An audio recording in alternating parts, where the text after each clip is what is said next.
everyone, and welcome back to Spieling the Tea. I knew that'd get a laugh out of Jelly. No, this is for the minions, where we talk about the various third-person MOBA projects that are going on out there in the world. And then, of course, there's Ethereal too, which is a third-person MOBA that isn't Paragon related at all, which has been trying. It is in the world. It is in the world. It is out there. It does exist. But we got news for all four of them this week. It may not be the biggest news ever, but we do have news for all of them. Thank God. And I'm your host, the Man Goose. Joining me, as always, is my friend and co-host, Jelly Knees. How you doing, Jelly? Man Goose, I appreciate your introductions so very much, right? And I'm just glad to be here and appreciate those very, very much. I appreciate you appreciating the introductions. Well, I appreciate you appreciating me appreciating your intros, right? But I also appreciate the Viking Jedi with us. How you doing, Viking?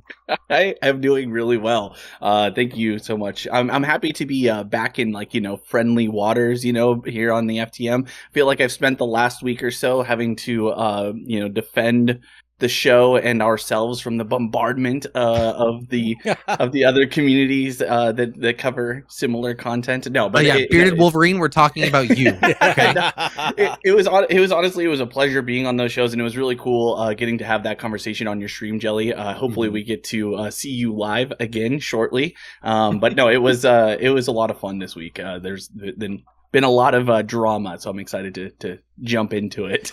Yeah, and I think we're going to say there's one thing these communities have, it's drama. Oh yeah. Sure. And I blame Core for that. Oh. Go to pin it all on Core, I guess, since they can't defend themselves. They started it and everyone picked up and just took it. All right. Actually, we're probably just going to say Fault for last, because we're going to end up talking about Fault for quite a bit, I would think, with their free-to-play release. So let's start off with Predecessor, since we haven't had news out of them for quite a while, and they're adding more people to the team. Probably the most the best one that we've seen, added a new senior gameplay designer, X Sundown, and I had no idea who this was. I couldn't find him, but Jelly sleuthed it out, buddy. What'd you figure out about that's this? What I'm good at, man, Goose, right? Sundown guy. Yeah, so he used to be a ex Epic Games employee. I assume a game designer. If he's being a senior game designer for Pred, it would make sense that that's where he's coming from. And he specifically lists Fortnite on his bio that I found, but that he could have worked on other projects. So Fortnite's easily just the biggest one he probably worked on. So it's the best to put on there, right? So, yeah. I mean, it's a big addition for them, no doubt. It'll be good to have another gameplay designer on the team pushing forward on that kind of stuff. Yeah, they've added a lot of big names to their roster. I don't know if you were tracking this or not, Jedi, but Steve Superville, who created Paragon, is a consultant for Omega Studios. And then they got RGS Ace, which was probably the biggest Paragon YouTuber, streamer. And now they've got this guy, Shine? I don't know. I've never heard of him. I guess he was in the winning team of the first Paragon tournament that they had. And they've brought him on as well, and a couple of new quality assurance people. So it seems to me that they're using their money well, just like we said. They're hiring good people to work on this game. I think they already had great people working on the game. Fringe is fucking out of this world with map design. Smokey's obviously great at everything he does. But yeah, this can only spell good news for them. Yeah, I don't think I have nothing bad to say, and I'm glad that they announced this. I'm glad they let the community know, and this wasn't like an overhyped thing. It just kind of came out. I didn't even know about some of them. People brought it up to me in my Discord, so... Any overall general thoughts on this? This is pretty much just news. I mean, I guess my general take is probably the same as most of the community. It's good to see, that they're continuing to add to their repertoire of people, to get to more eyes and ears into the system. And it probably bodes well, especially with the, X Sundown having the experience that he does, to going into early access. I think is going to probably be what I would imagine he's brought on for, to bring in a little bit more of his expertise in that regard. So it's exciting to see anyone that has a pedigree come on to a studio that we're keeping track of, and hope that it gives them that next push up. And so from that perspective, just as a casual fan, it's exciting to know that they're hiring people, and hopefully that equates to good gameplay, because that's we just want a fun game to play. So if they're hiring the right people and using the money that they got to do that, then fantastic. That's what we want to see. Can't wait to see more, though. I'm always pushing for these guys to talk more about their games and to get us more hyped. Obviously, I talk about Overprime, I think, doing the best job of that. But it's good that we've been hearing a decent amount recently. I know that also makes sense because they're going to be pushing more towards early access as the year goes on. But more information is always better, I think, in this day and age. You know what I mean? Joanese?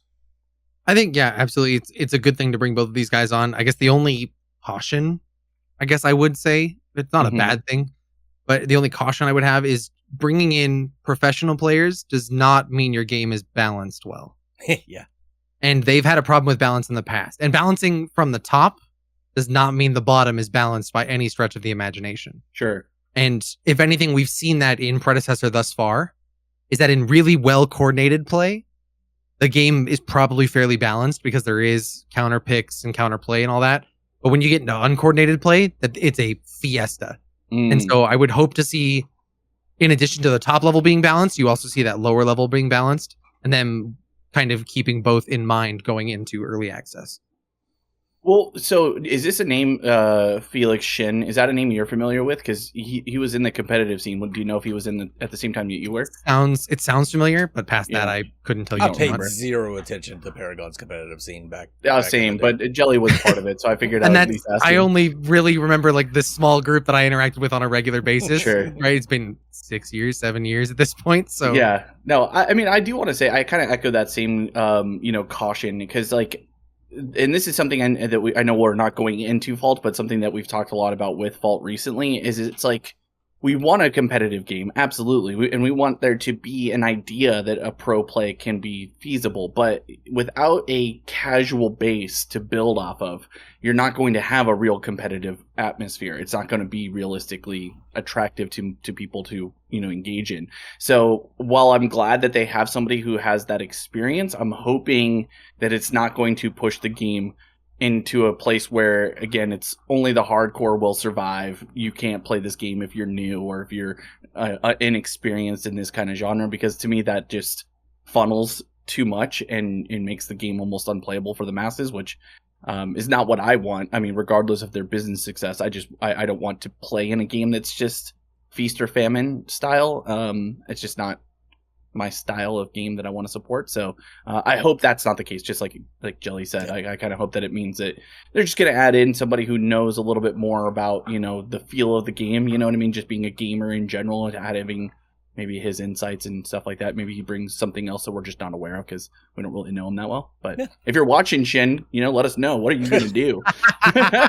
Or if you want to come on the show, let me know. It was great news. Good announcement. Nothing really to be bad said about that. Let's move on to Ethereal. Jelly, you got cleared to talk to us about some more shit about Ethereal. Opening up the vault. So what's going on? What's going on with the So, game? I mean, the big topic with Ethereal has been what's going on with motion capture, right? For the since I think it's been several months since we've gotten the suit, right? And what's going on with motion capture, and it's making headway, right? We haven't had a ton of animations coming out of that yet, and that's just because the team for it has been kind of up in the air of who's going to work on it, who's making the animations, who's all of those things. So I'm excited to say that like they've actually sent me personally the suit, so I will be in the mocap suit myself, which I'm super, super excited for, because that just, it sounds like a fun thing in general, in addition for a game I care about, right? Sure. But that whole project is moving forward. I mean, you guys know me. I work on this game, eat, sleep, and breathe Ethereal, it feels like sometimes. So these animations are coming through for sure. And we're definitely going to share more updates of that. Videos of me in the suit alongside the animation, the whole 9 yards. So that's coming down the line. That.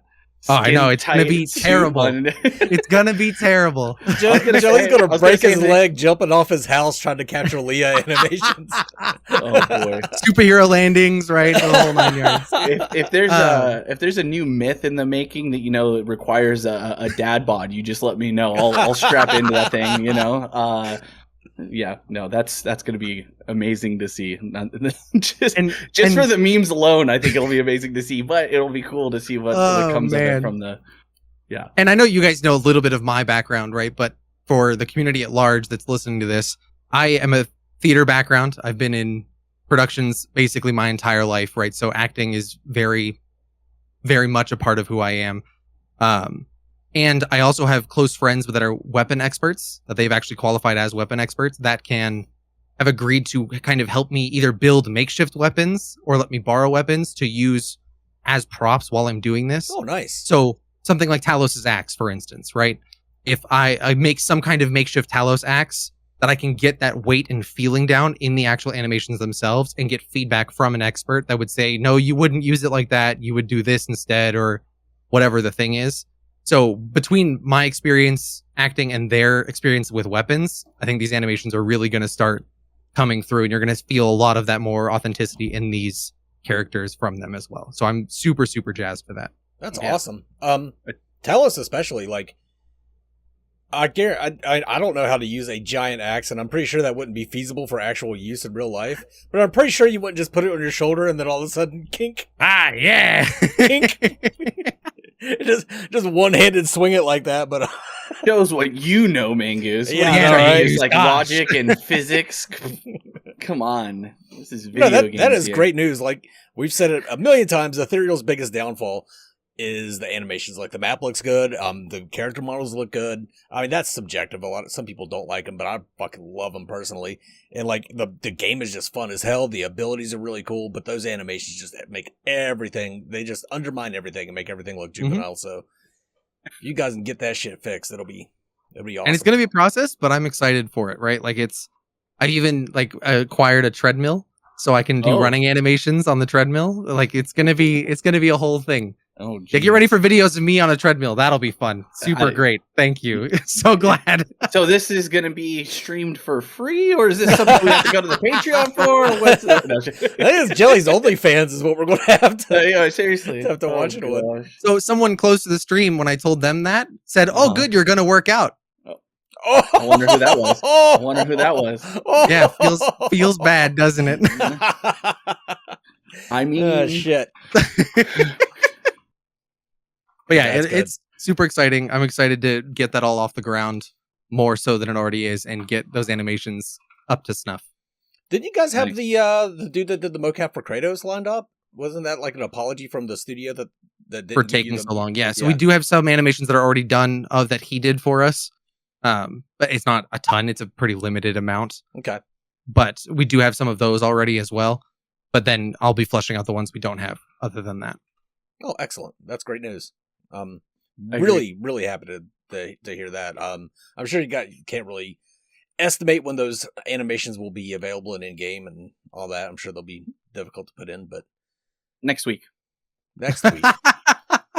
Yes, totally. I know how that works. How you blend those animations and everything. There's got to be blend spaces in there and stuff. So it's gonna be interesting for sure. I'm sure it'll be a mission. I actually do want to say though, as much as it's funny to make like the whole like axe swinging thing, like I almost worry that I don't want it to be too realistic to the point where it feels janky. Being that it's a video game, because like there's some like games like Mordau. When we played that, like while the animation looks crazy cool, it also is not always the most fun to have to deal with, like, you know, extreme follow through because you're swinging a huge axe or something, you know what I mean? So like while I do want it to have more fluid animations and look more like you're swinging an axe and the effort that it takes to do so, I don't want it to ruin the ability to feel like you're still interacting within a video game. So that's my only caution I'm going to throw out there to the verse, you know, to do with what you will.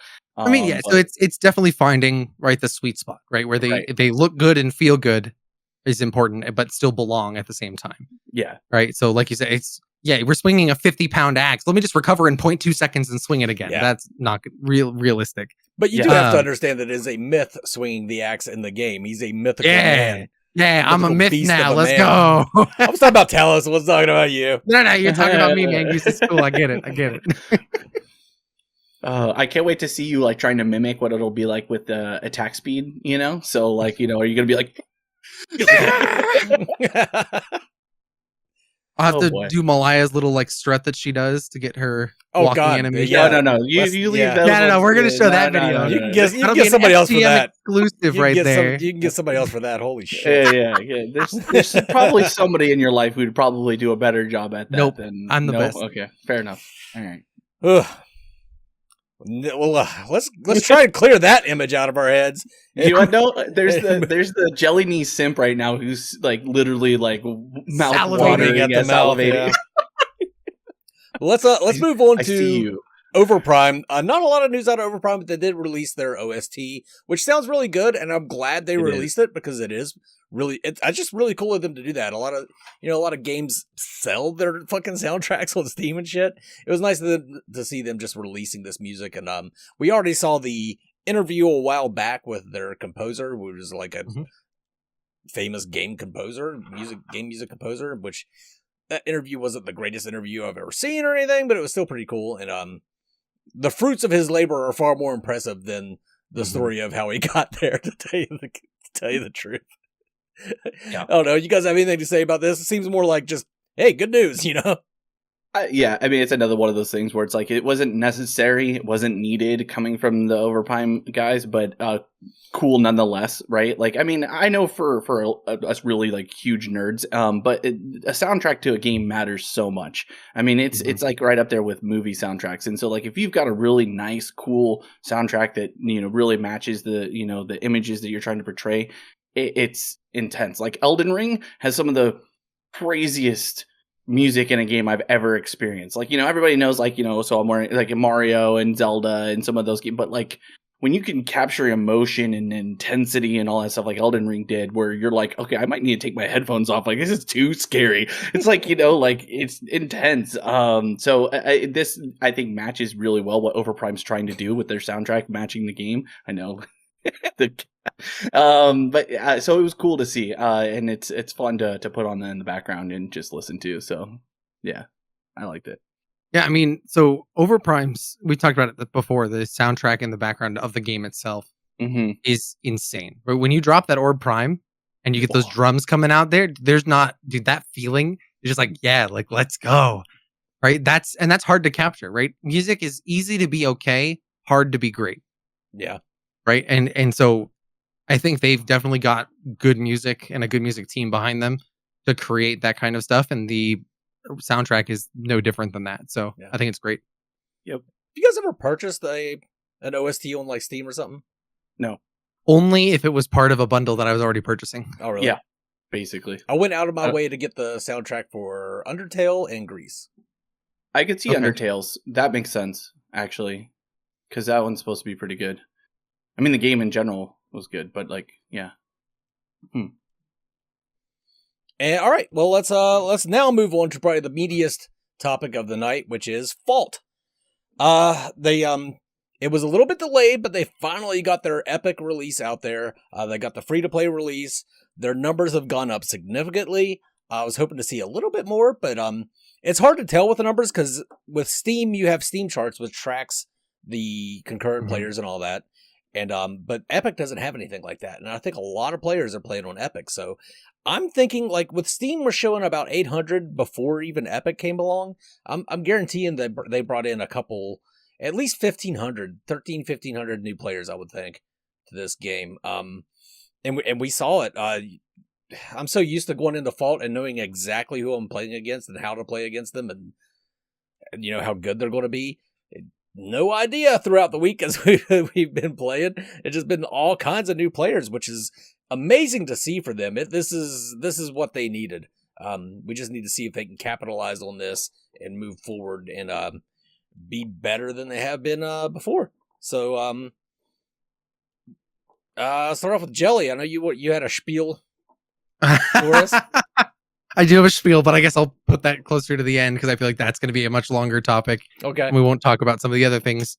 So I initially agree with you. I think they brought in a lot of players, and I would say that 1,500 number is probably relatively accurate in terms of total new accounts generated. Over the last week, and part of that definitely probably has to do with the Epic launch, but over the last week, their numbers have halved. Or even lower. Right now, they're sitting at 377 concurrent on Steam. Granted, we can't check Epic numbers, so there's a little bit of leeway there. I think the Epic release hurt their Epic numbers because people that wanted to play on Epic games on release, if they really wanted to play, just went to Steam. and played the game on Steam, and then either maybe switched over back to Epic or just now continue to play on Steam. Or like me, right? I downloaded the game on Epic Games, loaded the game in once, got my free skin, and immediately uninstalled the game off of Epic Games, so I could just continue to play on Steam because that's the platform I use the majority of the time. Mm-hmm. So I am a little worried for their numbers. It is easier to hide now from an SMS perspective because you can't just check one place to find out exactly how many players there are. I would, if I was being generous, I would say right now they probably have less than 1,000 concurrent in the game, and it did not go up over the weekend, which is weird. What the heck? Oh no, you're out of focus. You went all blurry on us. That happen? That's weird. It just happened automatically, but there you go. The autofocus should be turned off. That's the weird thing. Oh. But so I would estimate they have less than 1,000 concurrent, and they're dropping, which is not a good sign for them. And I think there's a lot of reasons for that, right? But I think there's a couple that we've all experienced in the last week that are like the main ones. The big thing being Smurfs, general toxicity, and then the loot boxes, I think are the big three that we could attribute a lot of this to. But Viking, what are your kind of thoughts on the free-to-play release? I mean, so the release itself, I mean, I think they fell into what we kind of guessed would happen, is that it was not smooth by any stretch of the means, you know what I mean? How much of that was their fault versus Epic's fault or whatever, it doesn't matter. The results are the results. I will say that it was, cool to be able to get like relatively insta-queue games most of the week. It started to be a little bit weirder depending on the time. The times actually that it got slower were weird for me. It felt like in the afternoons, evenings, it actually slowed down, where you would normally expect that it would go up, but maybe that was just unique to us. So other than like the matchmaking, I think was really, really struggling. And I know that they're working on it behind the scenes. They've talked about it already, that's something that's like on the forefront of what they're trying to address. But yeah, it was hit and miss with that. Like we would be playing sometimes against full 5 stacks, and it was obvious that they were in comms together, being like on their best champions or just having way more game knowledge. And then your team might have 4 brand new players, and you're just like, okay, well, I know how this game is going to go. And while it's not like the end of the world for someone, I think like us, who's just there to, get a feel for the game and talk about it and be part of the community, I can imagine for any of those new players getting shit on in your, first few days of trying to play this game was not the best experience. And then if you went to try and get help on their Discord, you would be met in general chat by veteran players telling you that you're new and you suck and we don't want you here and all kinds of stuff. And from what I could tell, at least it wasn't as active, and maybe they did remove it, but the moderators in the Discord weren't removing those messages or telling people, hey, chill out. It felt like actually more community members, like, Bearded was in there, I was in there, a few other people were in there trying to curb that and come up with unique ways. But and while I do talk a lot about the community needs to be at the forefront of battling this stuff, it still is an SMS thing too. Like they also need to be supporting the people who are trying to support the reduction in toxicity. And so I think the smurfing and toxicity were probably the 2 biggest things to see these numbers, at least the ones we can see, going down. Loot boxes, I think, probably played a part. And I know I get really grumpy about loot boxes. I don't think they probably had as much of an issue or with impacting the new players as much as the smurfing and the toxicity was. So, yeah. I didn't see too much toxicity in the chat. I saw a little bit, but not a whole hell of a lot. But you're right. Their Discord community, especially, they cultivated a very elitist sort of community within Strange Matter. It's been that way since the very beginning. It's one of the problems that I think they've always had. It's one of the things that I've said they need to kind of chill out, relax, and let people know that they're just an indie studio doing their best, because they sort of embraced that. I don't know. I call it Twitch culture because I'm a YouTuber, but that get good or get out sort of attitude. And and you see it a lot in their Discord, is people like, oh, well, the new players should be happy they're playing against experienced players because they're just going to get better. Or you see people, oh, just go back and learn an AI. People aren't going to fucking learn how to play PvP matches versus AI. However, I did see a guy that didn't even know how to unlock his abilities, and it's like that guy. Yeah, you may want to go back to play it against the AI, and learn how to actually unlock your abilities and stuff. But yeah, this whole get good or get out attitude has been a big problem for SMS for a very long time, and then it's just exacerbated by how low the player base has been for such a long time, so that you have these people that are just straight up gatekeepers for the game, and when they need to be opening that gate for everybody. I got caught out a little bit on one of my videos because I was 4-stacked with Windu, Bearded, and Low. That was like one game that I 4-stacked. Most of the games I played with Viking, who was pretty new to the game, and Solthus, who was brand new to the game. She had never played Paragon or anything, and so I mean that was a fun experience. It was good times, and you know, I would even limit myself. I'm still not the best player. Like players coming in, there's probably players coming in brand new to the game that will be better than me because I'm not that good. But I could tell when I was in lane against somebody who was brand new and struggling. So what I would do, instead of like throwing the game or some dumb shit like that, I would just buy all the defensive options. Like you have a list of your defensive options. So instead of just blowing them up and blowing them out of the water, they would actually get to play the game. They may not kill me, and I may not kill them, but they get to stay in lane and have fun, and we end up winning the game anyway. But I don't know, there wasn't enough people holding back. I think you still saw 5 stacks of streamers running around shitting on people, and like we said with the this has been brought up several times. Account level doesn't equate skill, but account level does equate experience in the game. And with a game like Fault, where there's a lot of different shrines, there's a lot of different buffs, you got the Raptor, but then you've got the Alpha Raptor, you got the Lesser Helix, but then you got the Prime Helix, and there's a lot going on in Fault. It's a bit more complicated than either Predecessor or Overprime. So experience equates a better player for the most part, but you still had account level 300s getting matched with like account level 5s, and it was like, Another big thing too is brand new players would come in at I think they confirmed it as at 1,000 elo.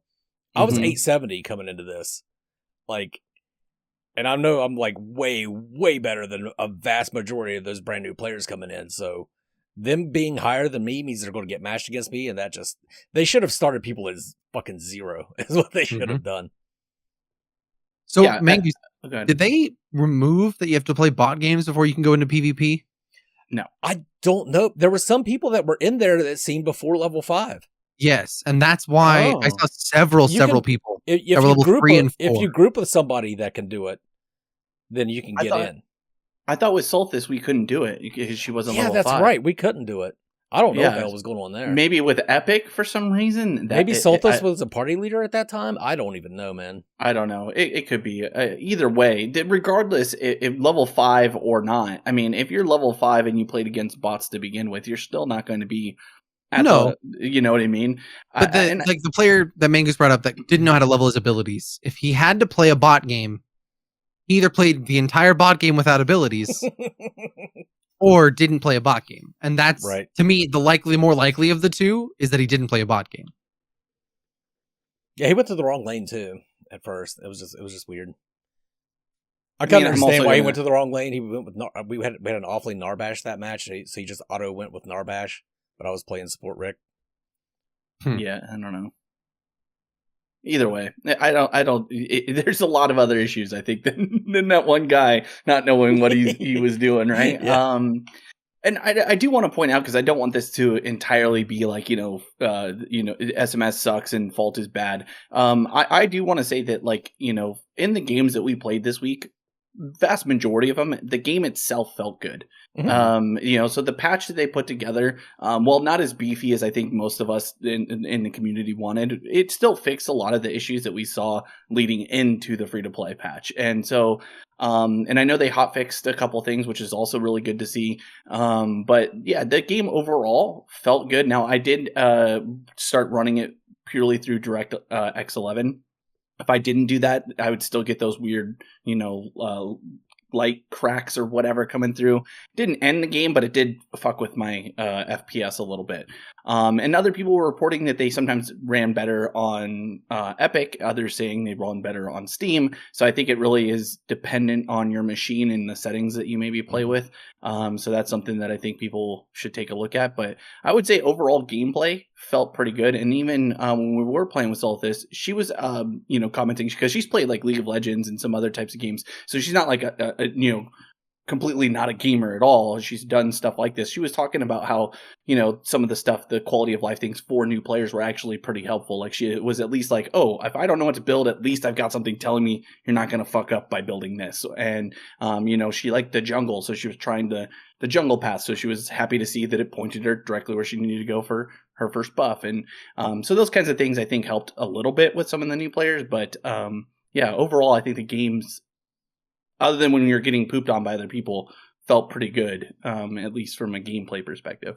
What were your guys' experiences? So I think for me, something I went up against, not a ton of times, but enough that it's a problem, is Smurfs. People that I know are account level 200 or 300 that are playing on accounts that are now suddenly level 10. And that's so they can queue with the new people because their elo is significantly higher, so their queue times are longer. And they instead just to get into games quickly or to just shit on new players one way or the other are smurfing and creating new accounts to do so. Yep. And that, when your game is this small, is going to kill your game even faster. Because, like Mangus was saying, even with the 5 stacks of streamers that are just going in and shitting on entire games, right? That a single streamer at 1400 elo compared to a brand new player is still going to absolutely carry a game all the way through by themselves, right? And that's it becomes a problem again. Like it's just one of those things. And I saw that several times of players that I know. I'm like, nope, that's a Smurf because the name is like, I'm not going to name drop anybody specifically, but it's very clearly like this person too. Like, and you're like, oh wow, way to really hide it there. And so come on guys, we got to be better than that. I still think this has been an overall general win for Strange Matters. Like, the game's not bad. Like, I keep telling people, but there's so many out there that will not try Fault at all because they just had a bad experience at first. And the game has come a very long way since then. And I think this has exposed the game to a lot of people, and then people are going to realize that it's not that bad of a game, guys. The community can be horrible, but the game's really not bad. Yeah, I would say it may not be to your taste. You may prefer Overprime or Predecessor, and that's fine. But you can tell me that Fault's bad all you want to, but if you think it's that bad, I just don't know. I can't really believe that. In the majority of cases, I honestly would say that the game itself is the least of the problems with Fault. 100%. Right. Yeah, and that's true. I don't think the game is the thing holding it back necessarily. Yeah. I mean, I think there's like some balancing issues with some of them, but even with that in mind, right? It's still, the game feels good overall. Like, I mean, it doesn't feel 100 times worse than like Smite feels. I don't think Smite feels all that great to play, to be honest. And people rage all the time about how great Smite is. This game feels, if not better than Smite, in my opinion. It looks better than Smite, I think. The game was fun to play, but it's also in context that, and this is something I said on the partner panel, is I think a lot of it has to do with who you're playing with. In a solo queue environment, I think this game probably is not as much fun because you're just the floor for this game is so high. Everything is a skill shot. Laning is not like any other game you've ever laned in before, unless you played some of the Parazombies before or Paragon in its past. But if this is your first integration into it, it's all gonna feel weird. It's all gonna be new. It's all like the accuracy of things feels off. It's just not quite what you're gonna expect it to be. But if you are in comms with somebody else who's played this game or is familiar with it, that experience has to go through the roof. Like, I don't think Solithis would have probably played the game if she didn't have us to talk to while she was playing, and to kind of walk her through things, to kind of keep her, morale up when she was feeling bad about, making bad plays. Because anybody who's ever played a competitive game is going to know when they're fucking up. It's just going to be obvious. Either you're seeing the death screen a lot, or you're just getting steamrolled and you're just going to know. And so I kind of wish that there was more in place, some kind of support for that, like, in the Discord or something like that. And I talked about this on partner panel, but, just getting the veteran team, like players in with the new players easier and giving them an opportunity, or at the very least doing a better job with MMR up front, like, separating people more aggressively by those level 20 being a cap, and then level 30, and not allowing people to 5-stack, so solo, duo, trios only, that kind of stuff. I don't know how hard that would have been for them to implement at the start. Maybe they were just wanting to get as many people playing as much as possible, and so they didn't care too much about how the MMR was going to work. They just wanted people playing the game. But to me, and again, I'm not running a game, so I don't know what I'm talking about, but to me, I would think that those things, creating the best experience possible for your new players to really fine-tune that casual player base, should have been in the forefront, and it doesn't feel like that was quite the case. And again, a lot of that's on the community, but it's also on SMS for not fostering that a little bit better. So I hope that they can kind of continue to find ways to innovate that. And now that they're free to play, the barrier for getting people who even maybe had a bad first couple days on this game to come back might not be that hard, because again, it's just a free download. It would be interesting to see what the numbers are on the other platform, but if it continues to trend like it is now, it's very worrisome from that perspective, at least as far as numbers. And so I think they're going to need to do something aggressive, community-oriented aggression to get the numbers up, because I think they need 1,000+ concurrent players on both platforms to be able to be successful long enough to cement themselves before the other two come out. And I was really surprised. I thought for sure come like Friday we were going to get a patch that dropped Iggy and Scorch. Yeah. And it was going to be like a 1-2 punch, right? Of like free to play release. Okay, get people playing through the week. Make sure it's stable. Okay, Friday, new champ or new hero, right? And open the floodgates and get people really excited to come in and play the game over the weekend. But over the weekend, we saw it still fizzling out over time. And I think that's the biggest, like you said, the trend is worrisome in that it's on a downward trend, at least from Steam numbers, from that, what we can see there. Yeah. Yeah, that's what I expected them to do, was to make sure that the game works first and then release Iggy and Scorch. And I think releasing Iggy and Scorch would probably bring a lot more of the players that were like people that are hardcore Pred fans or hardcore Overprime fans. I think they would be far more likely to at least dip their toes in the Vault for a hero like Iggy and Scorch than even free to play. Because free to play, 100%. That's no different for them. If they're not paying for it anyway, then them going free to play makes no difference. Them introducing Iggy and Scorch, now that can bring some people in. Yep, absolutely. I mean, it's just, again, if it's stuff that we've thought about, I feel like it should have been stuff that they're thinking about. And I don't know how easy or hard it is to release this kind of stuff. I don't know what their game plan is for this. And that's something else that I feel like I harp on SMS a lot for since I've been on the show, is that it's like the communication seems to always be lacking. Like the amount of information that they really release and give us and tell us, like, so that way, I mean, even us three as talking heads about this, content, being able to keep a community at large hyped up about the stuff. Hey, it's coming, guys. Like, blah, blah, blah. But we don't really get anything to hype up about, like, it's like the game feels good. Like it should be. People should be playing this game. That, to me, that's what's weird about this. That honestly, like all the other stuff aside, the game feels good enough that people should be playing it. Why aren't people wanting to play it longer than they are? And the only thing I can think of is this skill, right? So the floor to play is pretty high. So if you're a brand new player to this kind of genre, this kind of game, the floor for it is really, really high. So you might not be as enthused to spend a bunch of your time in this type of environment. But the game feels good enough that if there's people who are wanting to play play either Paragon or play Overprime or play Predecessor, then this will give you that fix. And if you don't like Smite, this will give you that fix. I mean, fuck, even if you like League of Legends or HOTS, this will still give you a fix. It's slightly different, but I think it feels good. I don't understand. So I don't know what the missing piece is other than some of the stuff that we've touched on. But even then, the game itself is good enough that people should be able to ignore some of those things. Like I'm able to ignore toxicity. Like anybody who's been playing games for more than a few years can ignore trolls in chat. I don't think it's like that's the reason why the game is 100% bad, but it doesn't make the game better. So it's like, I don't know. I'm torn. I don't know how to give any more help or advice in this because it should be fine. It should be working. I think there's an aspect, and they're much better than they used to be. I think there's an aspect of this that SMS is kind of the boy who cried wolf, right? And that they get you like the new UI, get you excited about the new UI. New UI takes almost a year to come out, right? And there's been a lot of those things throughout the life of Fault of like get excited, but it's so prolonged that it's kind of just pulled people along the whole time. And I think, and it passes along to the community, right? Mangoose, I'm going to use you as an example, not saying that this is a detriment to you in any way, shape, or form.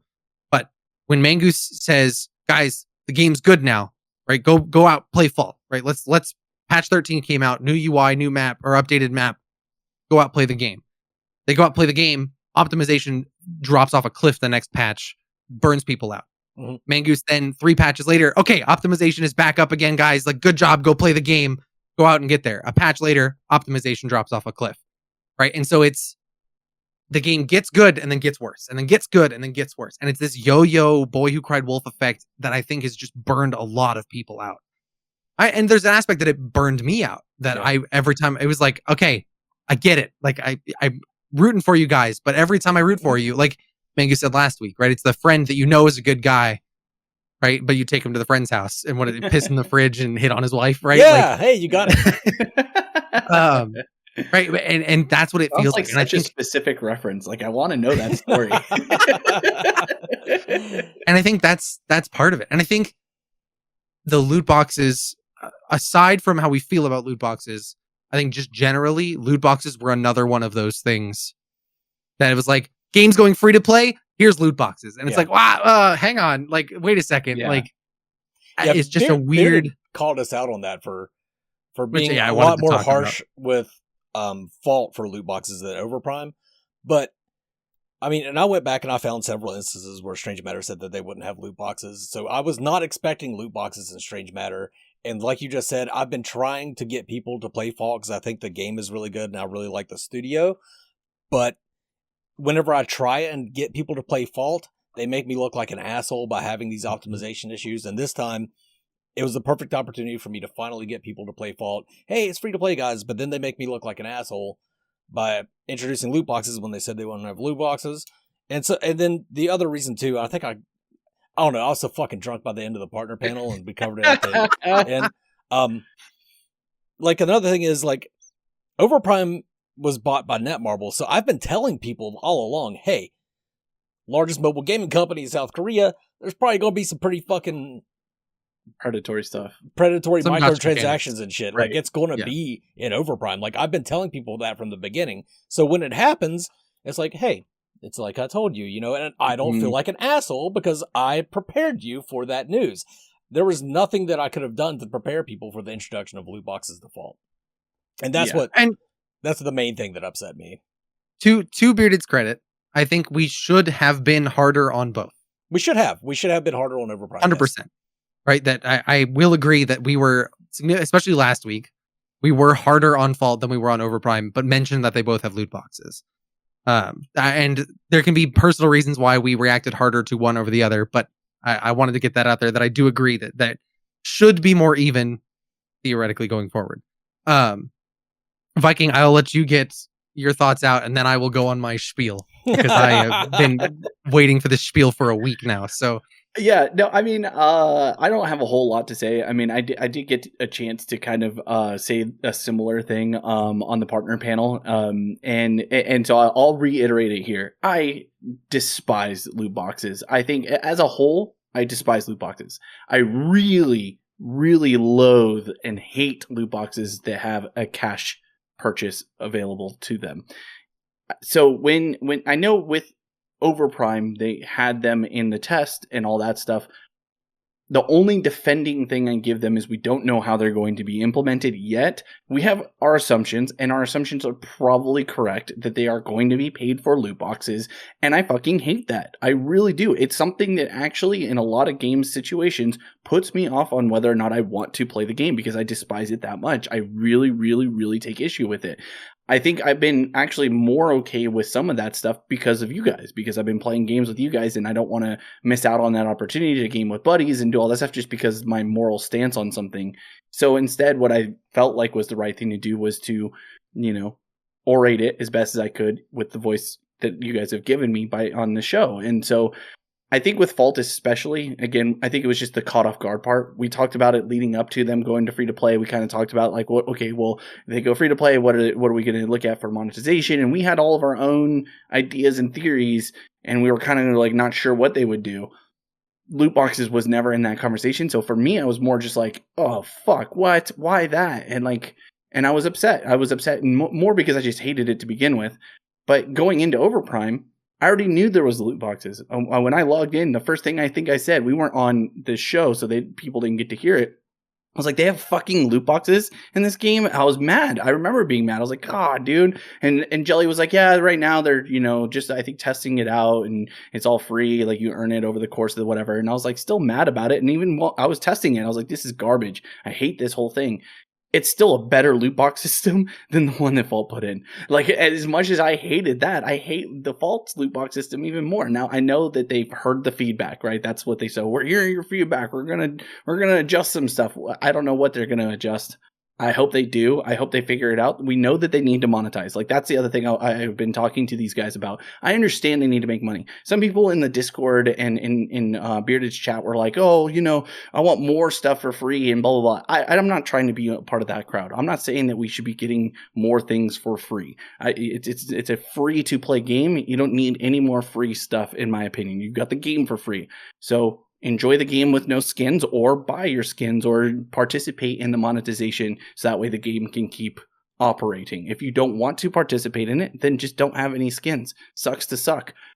But they did have a free way to earn your skins, and that's fine. I think that's okay. That's a good way to keep your free-to-play players, engaged with your game and system and stuff like that. So I really hope they figure it out. I know that they need to monetize. They need to figure out better skins than what they currently have to be able to make that monetization scheme work better than the loot boxes. But to me, the loot boxes felt like we don't have enough stuff. We need to monetize now. We're going to monetize everything and put it behind a paid for loot box that also corresponds with quarters. And that was another thing, given that quarters can be gambled for on another platform and then brought into this game, to me was also something that I felt like was taking advantage of two predatory systems, and I just morally took issue with it. I will probably take pretty big issue with Overprime once we know the full details of their monetization scheme, because I'm sure it's going to be shit, and we will talk about it, I promise you, and I will probably be upset and yelling at them too for being so douchey about their monetization. Will they listen? Probably not, because they're owned by one of the largest, mobile game companies. Yeah, I'm sure Soul doesn't want to use predatory practices, but NetBarb was going to force that into the game for almost right. We hope that there's something, right? I know that's something we talked about. We're hoping that there's enough of a buffer between, but the harsh reality of it, right? Just being smart and understanding how the business, it's probably going to be shitty. And so it's like, I'm already resigned to the fact that it's going to be shitty, and then I'll have to make the decision on how much I'm willing to engage with that game. And I'll let you guys know. But yeah, so that's it. Go on your all right, Jelly spiel. So I want to cover how the system works now that I've had a time to actually use it more in depth than the 5 seconds I used it before we recorded last week. So this system, there are 4 different kinds of loot box. There's orbs, which make up 3 of them, and then there's cores, which make up 1 of them. The orbs, there are 3 different kinds. There's lesser, some middle one, lesser, greater, and prime, I think it is. I don't know what the names are. You should have taken notes. But it's 1, 2, and 3 things respectively, depending on which one you open. So lesser gives you 1 fragment of something, greater gives you 2, prime gives you 3. Then there's the prime core, which gives you 4 of the respective things that are in these loot boxes. Of those 4 loot boxes, the only one you can purchase is the prime core, so the one that gives you 4. The other 3 are unable to be purchased from any way that I've seen, whether it be in-game currency or real money. I have not seen a way to purchase the lower 3 tiers of core, or of loot box, for lack of a better way to put it. From what we were told, I haven't done the math myself, and I'm not sure if I it seems accurate, but again, I haven't done the math myself, can't confirm with 100% certainty. We've been told by a community member, and then one of the devs confirmed it takes roughly 121 days with certain actions completed on each of those days to unlock every single item in the shop. Skins, wards, icons, everything in the shop. So theoretically, that is not that much time. If you played for 3 months every day and accomplished these seemingly simple goals, you could unlock everything in the shop in 3 months' time. Which 4 months. 124. 4 months. You're right. Sorry. Okay. I got your back. So in 4 months' time, which still realistically is not that long. And saying there are definitely people that have played this game every day for 4 months straight already. So saying that those people could have earned every single thing in the shop by now, great. I think in concept, that is a good thing. Saying your players can earn things relatively quickly in the grand scheme. They could earn everything in the shop. It's locked behind loot boxes. And we've already talked about that. We don't like loot boxes, full stop. Free, not free, regardless. Predatory system. Correct. Mangoose, how did you feel about the mark system? Granted, not its actual full-fledged how it was implemented, but the idea of the mark system before this system was implemented. No, I like the idea of it, but yeah, it wasn't implemented great. No, and the idea was you earn marks of specific kinds, and I think that was always part of the problem, right? You earned hero marks, skin marks, ward marks, and icon marks or avatar marks. And when you had enough of those marks, you could buy a thing in that shop for just using marks, however you got them, just using marks. Their mark system, if it was better designed and implemented better, could have been effectively the same exact system as the loot box system without attaching the name loot box to it. Right. and without any being random, you could actually save up towards something that you specifically want. So instead of getting a Decker skin when you only play ADCs or something like that, or that has bothered the living shit out of me for the last week. Speaking of Salthus, she sent me a screenshot earlier today where she has like all these heroes that are at 2. 1 and 2. So I've probably opened 35 to 40 of these loot boxes of varying rarities, to be sure. Mm-hmm. I have not gotten a single thing with 3 fragments yet. Entirely, which feels terrible. And I realize that is luck dependent, right? If I had been luckier, I could have had a bunch of things. Like we talked to Windu, who said he had a bunch of things that were at full 3 stack. But going back to my point, the mark system could have been this exact same thing or very, very close to it without attaching the name loot box to it, which is already a huge win, right? Yeah, if you can avoid putting loot boxes in your game, you need to, in this economy, you need to avoid putting loot boxes into your game. Yeah, absolutely. And honestly, could have been a better system. And I'll propose, I want to give my reasoning behind this is I think you get rid of specific skin marks across the board. I think you just create cosmetic marks and just calling very something generic, right? And every single thing in the shop can be purchased with these cosmetic marks, but skins take 50 cosmetic marks, whereas heroes only take 10, right? Make the value of each class of thing slightly different. But great, yes. And one thing with loot boxes that you can't do is buy the skin you want directly, right? So sure, make skins a little bit more of a grind to get the one you want specifically, but include for 15 cosmetic marks, you can get a random skin. Right? And go in there, and because if players are going to earn your cosmetics for free, give them, if they want just a skin, if they just want it like, yeah, I've got 15 marks, right? Give me a random skin. Costs me nothing. It is effectively a loot box without calling it a loot box. And if they still wanted to grind, they can still grind up and purchase the skin that they want directly. So if you want Spider Witch Bellica when her hat is fixed, you can go out there and buy Spider Witch Bellica. Granted, it'll cost you 40 or 50 cosmetic marks. Or if you just want any skin, you play a bunch of heroes, just give me a skin, whatever, you have the chance to roll for it. Great. Then if you want to purchase skins, right, you can purchase them outright still, which is still something you can do in the current loot box system. Or really, I think this is really pushing it, I wouldn't suggest doing this. You could put that if you were 3 marks short and don't want to grind for it, for $1, you get 3 marks, 3 cosmetic marks. Again, I think that's pushing the system a little bit too far. But you get your players' things for free, which is supposedly a huge benefit of this loot box system. You avoid calling it a loot box system. You flesh out the system you already have instead of completely removing it and screwing people over. You don't have to worry about hiding skins behind something that people have to get randomly. To me, this is a thing you still improve your monetization. You still improve the amount of people grinding for stuff to play your game. You still improve the mark system that was already there, and you avoid calling it loot boxes. Like literally, what else do you want out of this system? Because it's ridiculous. And it pisses me off because the fact when it clicked for me that the mark system was just loot boxes with just a couple extra steps. Yeah. I lost all respect. Like I truly did.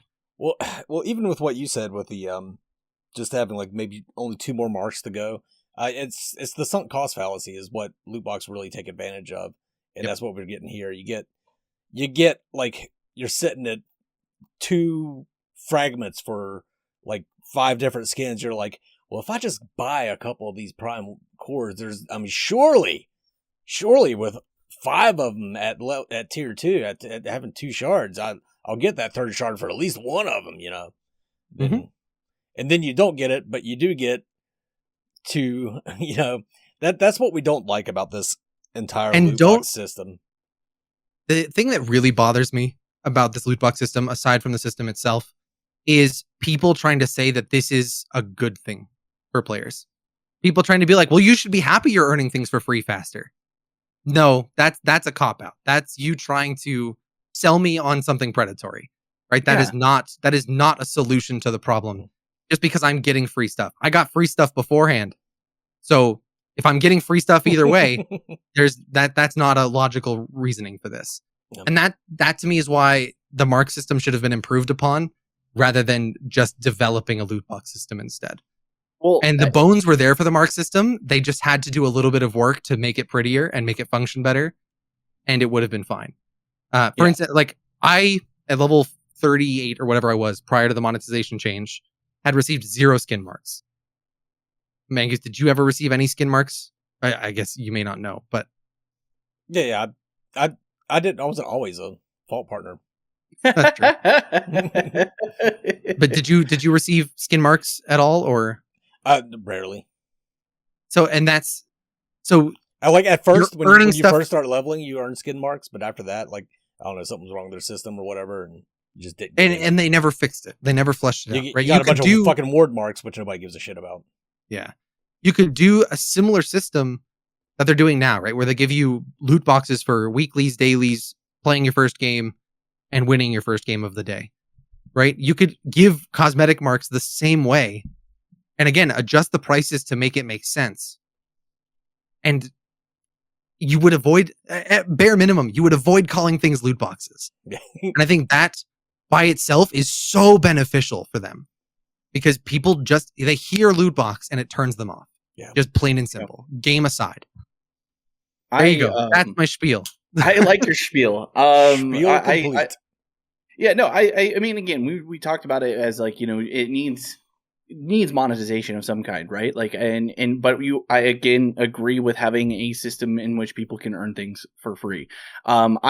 I think that your idea is great. Hopefully they implement something similar to it. I think that would be really smart, to be honest, that you just gave that to them for free. I highly, highly doubt though that they're going to go backtrack on the loot boxes because they already spent the time and effort putting them together. So more than likely they're not going to. So we're going to hope that the system that they come up with to appease us is going to fit that, but I actually think that they're just going to ignore it and they're going to just leave it as is for the most part. Maybe adjust how you get the fragments or whatever a little bit and try and make those things. And a lot of it has to do with, in my opinion, some of these people who are echoing the same things that Strange Matter are echoing about. It's not that bad. You're getting free stuff. If you don't like it, then just don't buy it.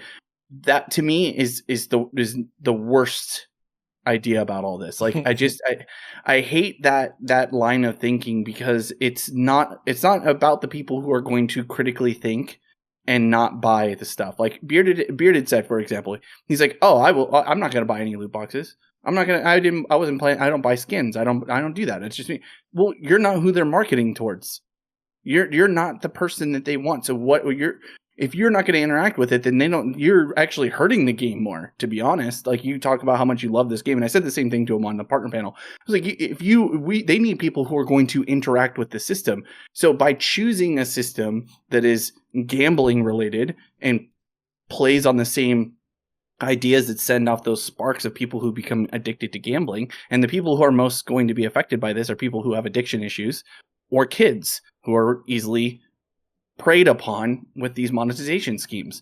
And I think when I think about it as a company, that's where I take issue. I don't give a shit that I can earn almost all of it in 4 months by grinding it out every single day.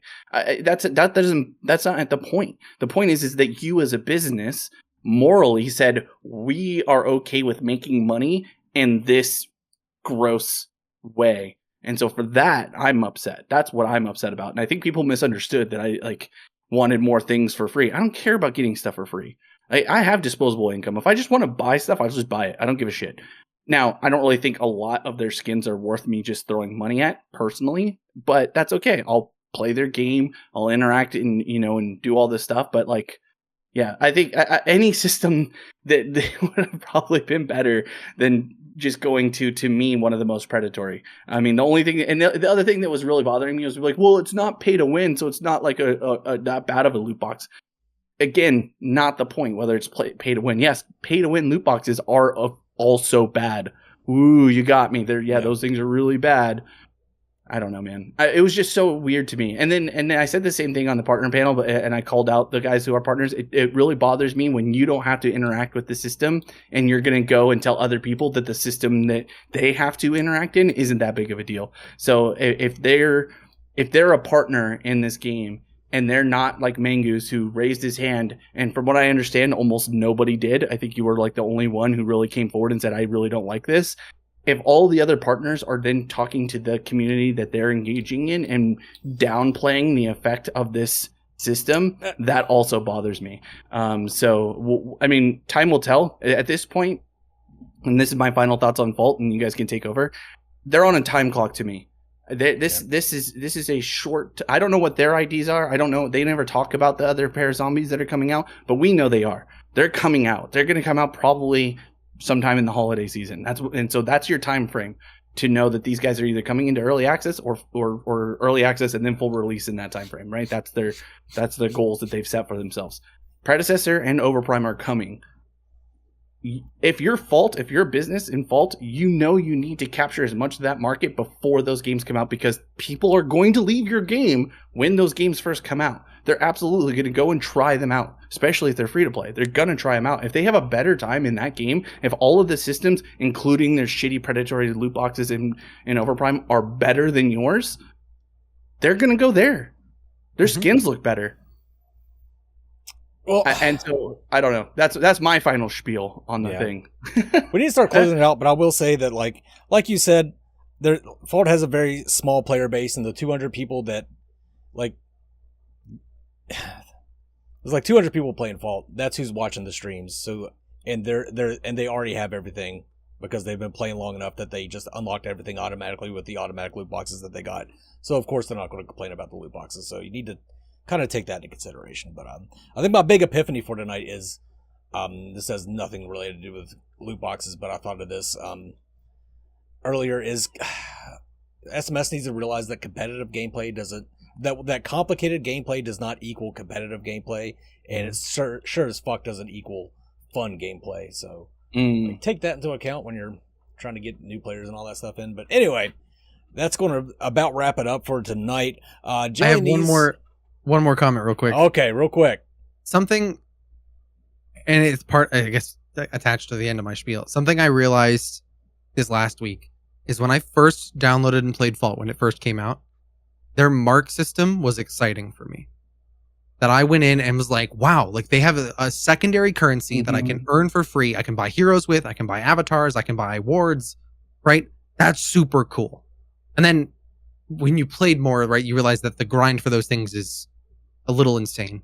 Especially not getting any skin marks, right, is probably the one that feels the worst. Like, yay, I can buy another ward, yay. But knowing how excited I was to see a fresh take on a store like that where I can earn like different types of currencies and use those marks toward those things. So for as much as that boosted me up, the loot boxes bring me down over the line, right? That to me, knowing that was the system, knowing I was excited to see something new, something that theoretically was designed for players in mind, to then be replaced by and not be fixed and not be put to its full potential, to then be replaced by a loot box system, I think is what really gets me the most. Like that, it's a complete 180 for me on that regard, and that's frustrating. Right on. So let's start closing it out here. If you want to watch Jelly live, he does have a Twitch channel. I'll have that linked below, and then his YouTube I'll also link. The Viking Jedi, I'll have his Twitter linked below if you want to subscribe to that and see what he's tweeting out, his thoughts about various things. And if you want to see Viking Jedi and I's appearance on the partner panel, that will be posted on, I think it's as a VOD on the Bearded Wolverine's Twitch channel, and it will be posted on Windu the Mace's YouTube channel. I will be rewatching that myself because I got so goddamn drunk that I don't even remember what the fuck we said. So if you want to see that, check out Windu the Mace. I'll have him linked down below as well. But for this week, this is the For the Minions crew signing off. You guys have a good one.